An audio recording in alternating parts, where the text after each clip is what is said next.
a small business owner, nothing is more exciting and simultaneously terrifying as hiring your first employee.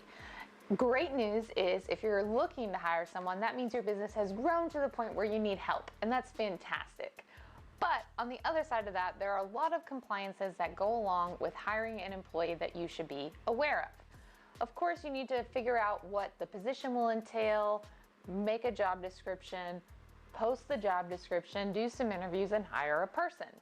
There are things that go along with that are important, such as defining if the position will be exempt or non-exempt, determining the pay.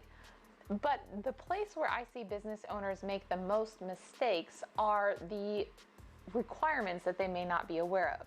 So, number one, you should have state and federal labor law posters posted in a common area. If you have remote workers, there are other options that you can utilize to fulfill that requirement by getting them those copies digitally, but that is something that sometimes is overlooked. Number two, in most states, you will be required to have workers' comp insurance. Texas is the exception to the rule. You can check out our state resources page to see how many employees are required in each state before the employer is required to get that coverage. Number three, there are more and more state compliance pieces popping up every year. These include paid sick leave requirements, paid family and medical leave deductions, and even things like how often you have to pay employees. Employers are sometimes caught unaware that they have a requirement to pay employees, for example, twice a month. Now, this can vary from state to state and also depends on if the employee is exempt or non-exempt, but definitely something you should be aware of. Another thing to keep in mind is the new hire paperwork itself.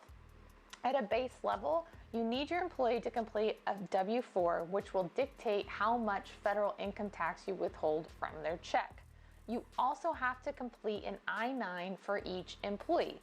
On the I-9, the employee should complete their portion no later than their first day of work. And you as the employer should complete your section no later than 3 days from their date of hire. It's a very important form because if you get audited, the penalties can stack up really, really quickly. Above and beyond that, if the state has an income withholding form, you should include that as well. If you're going to offer direct deposit, you should have a direct deposit authorization form. And if you're going to do a background check, you should have a background check authorization form as well. So just a couple of tips to make sure that your first employee hire goes well. If you have any questions at all, please feel free to reach out, drop your comments below, connect with us on social media.